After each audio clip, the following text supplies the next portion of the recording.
Om Shanti. Good morning. प्यार का सागर शिव बाबा आज हम बच्चों को कह रहे हैं, आज्ञाकारी बनो।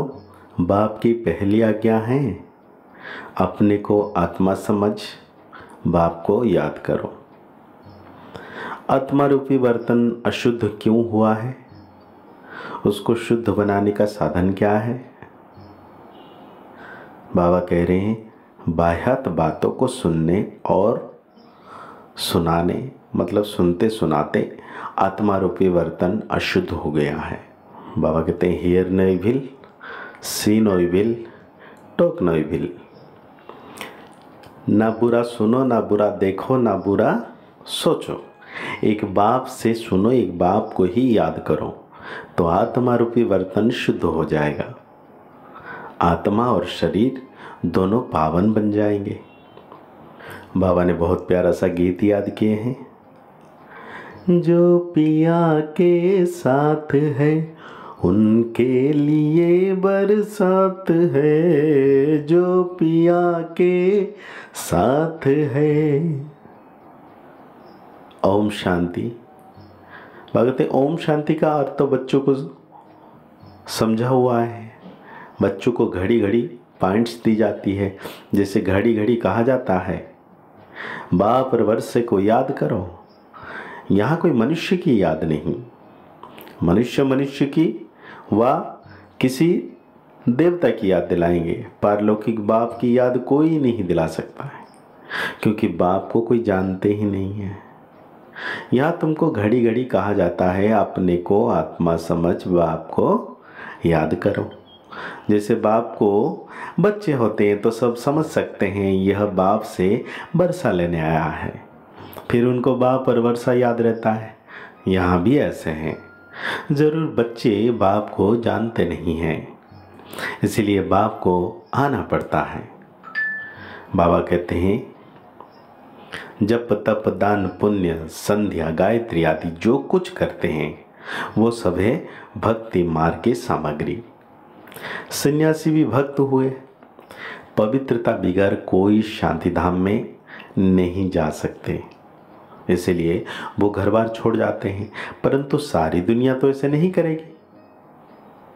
उन्होंने इस हटियों की भी ड्रामा में नोंद है, उनको ऐसा करना इस ड्रामा में नोंद है। तुम बच्चों को राजयोग सिखलाने कलप कलप एक ही बार आता हूँ, मेरा और कोई अवतार होता नहीं है।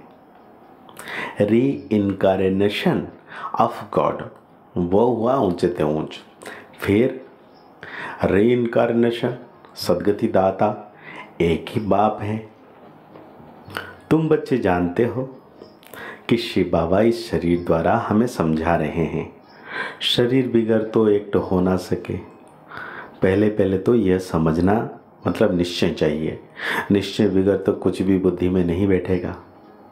अब कहते हैं, पहला निश्चय चाहिए कि हम आत्माओं का बाप वह निराकार शिव बाबा है, और साकार में है प्रजापिता ब्रह्मा, और हम हैं ब्रह्मा कुमार कुमारियाँ। शिव कहते सब आत्माएं बच्चे हैं, लेकिन शिव कुमार कहेंगे, कुमारी नहीं। यह सब बातें धारण करनी है। धारण तब होगी जब निरंतर याद करते रहेंगे। बाप आकर सभी आत्माओं को फरमान करते हैं कि मुझे याद करो, अपने को अशरीर समझो, देही अभिमानी बनो।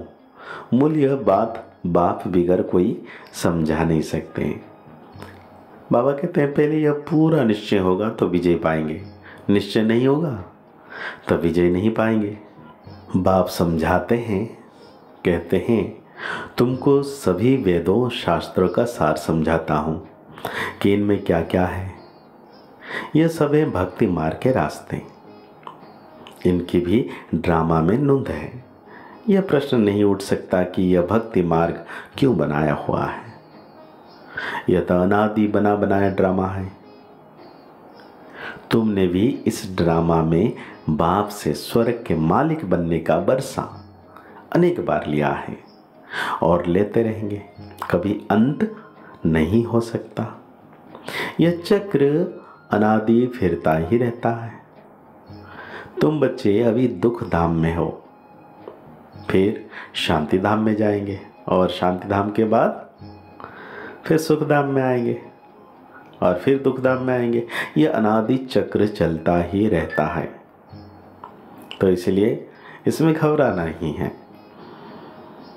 अब रुद्र तो भगवान है, फिर इस माला में मेरुदाना इकट्ठा है, वो तो विष्णु के युगल स्वरूप हैं।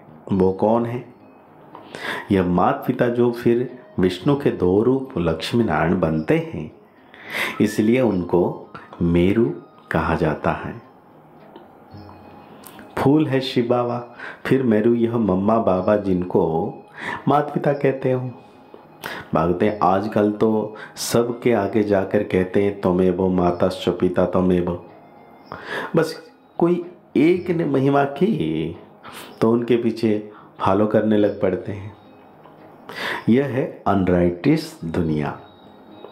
कलयुग को कहा जाता है अनराइटिस दुनिया। सत्य को कहा जाता है राइटियस। वहाँ आत्मा और शरीर दोनों पवित्र होते हैं। भागवते तुम बच्चों को यह अविनाशी ज्ञान रत्नों का दान मिलता है, जिससे तुम भविष्य में माला माल बन पड़ते हो और डबल सिरताज बनते हो। देखो श्री कृष्ण को दोनों ताज है ना। फिर वही बच्चा चंद्रवंशी में आता है तो 2 कला कम हो जाती है। फिर वैश्यवंशी में आएंगे तो और 4 कला कम हो जाएगी।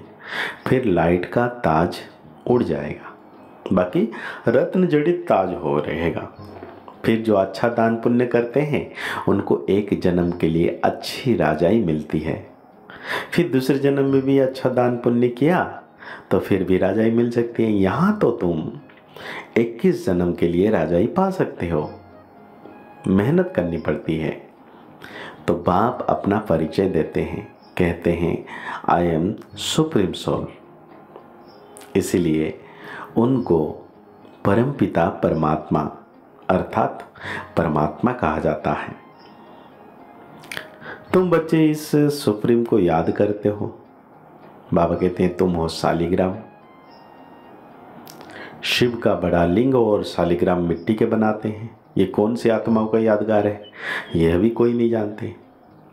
तुम शिव बाबा के बच्चे भारत को स्वर्ग बनाते हो, इसलिए तुम्हारी पूजा होती है। फिर तुम देवी देवता बनते हो, तब भी तुम्हारी पूजा होती है। शिव बाबा के साथ तुम इतनी सर्विस करते हो, इसलिए शालिग्रामों की भी पूजा होती है। बाबा कहते हैं कलप कलप बाप तुम बच्चों को सारे सृष्टि चक्र का राज समझाते हैं, अर्थात तुमको स्वदर्शन चक्रधारी बनाते। स्वदर्शन चक्र विष्णु को नहीं हो सकता, वो तो देवता बन गया। ये ज्ञान सारा तुमको है। फिर लक्ष्मी नारायण बनेंगे तो यह ज्ञान नहीं रहेगा, वहाँ तो सब सदगति में है। बाबा कहते हैं तुम बच्चे यह ज्ञान अभी ही सुनते हो, फिर राजा ही पा लेते हो। बाबा कहते हैं यह कोई नहीं जानता कि किस समय में आता हूँ, तुम बच्चे जानते हो। बाप ने ही यह नॉलेज दी है और दिव्य दृष्टि से यह चित्र आदि देवताएं बनाए हैं। गीता में भी कल्प वृक्ष का कुछ वर्णन है। बच्चों को कहते हैं हम तुम अभी हैं, कल्प पहले भी थे और फिर कल्प कल्प मिलते रहेंगे। बाबा कहते हैं मैं कल्प कल्प तुमको यह ज्ञान दूंगा, तो यह चक्र भी सिद्ध होता है। परंतु तुम्हारे सिवाय बाबा कहते हैं और कोई समझ ना सके। तो आज बाबा धारणाओं में कहते हैं हर बात में विजय का आधार निश्चय है, इसलिए जरूर बनना है निश्चय बुद्धि। सदगति दाता बाप में कभी भी संशय नहीं उठाना है। बुद्धि को पवित्र व शुद्ध बनाने के लिए अशरीरी बनने का अभ्यास करना है। बाह्यत व्यर्थ बातों ना सुननी है ना सुनानी है।